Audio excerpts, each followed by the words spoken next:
feel comfortable walking outside when it's dark outside and the cop passing by and not being afraid that, you know, they're gonna stop me just randomly and, you know, harass me or, you know, what's been going on.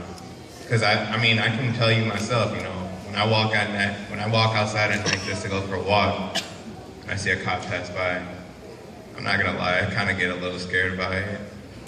And when I walk outside and I walk by somebody, I can kind of tell that they're scared by me with just walking by too. So I kind of wanted to get what your thoughts were on that whole thing too. So I think, real short, in any war, because you are at war, you know what I'm saying, when they're at war with you, whether you know it or not, I think we pick up on that. We know that. That's why when the police drive past us or get behind our car, whether you got a doctorate, whether you got $1 million, whether you got whatever, you make sure your seatbelt's on, or man, if you ain't never got stopped or had any type of criminal activity, like, man, do I have a warrant? I don't even know if I do, but you ain't never even been stopped. Thinking all these things. They might have some weed in the car, I don't know. But you start to think like you're a criminal. It makes you feel like you're a criminal. But you know what I'm saying? So at the end of the day, I feel like you should feel those things. But at the same time, I feel that you need to make sure that you're confident in your spirit as well, and not allow those things to dictate, you know what I'm saying, your every action, you know what I'm saying, too. Because just as much as we talk about white supremacy, there is also propaganda to that.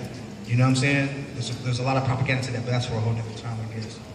That's it. There's a major problem within societal structures that says if you just behave well, that man will treat you good. It's a lie. You know, there's two big areas in our lives where I hear those types of claims being made. One is with women. When women have to deal with men's patriarchy and the abuses by men, that if they tell women that if they just behave well, that the men will treat them well. Like it's not men's responsibility to behave correctly. In the first place, yes. Number two is with like young black people.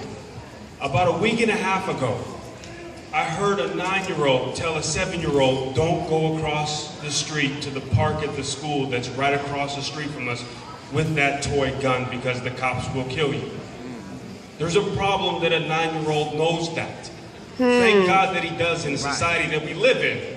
Yeah. There's a problem with that. Yes. You know, when I think about like what a cop or what a guardian should be, when I see that person who is supposed to be a guardian, I should feel safe.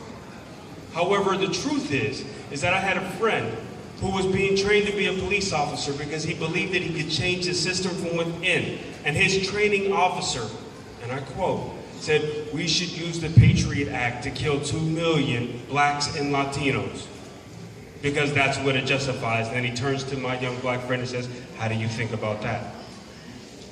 This is one of the people that's patrolling our neighborhoods. This is problematic. That's not what I consider a guardian. I don't know how to get to that place in a peaceful world that you were talking about, but I know that every single time I walk outside of my house, I don't know if I'm coming home. Yes. And because I walk up and I yell at these officers, and I go to these city council meetings, and I go down to 3rd and Lander to the Seattle Public Schools and tell them what kind of education we desire and need and require.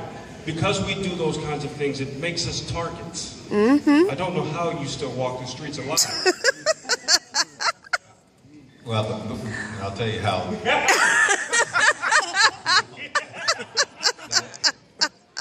I have to say to the young brother is I'd rather die standing up than live on my knees. Pray, yes. Yes, say that. So I do stand up and hold my head high. But I also, when I look at people, and I've always done this, and members of the Black Panther Party, I was trained, I was raised this way, and I live my life this way. When I look at a cop, I don't look at cops through one single lens, that all cops are bad. And I'll just say that, I don't believe that.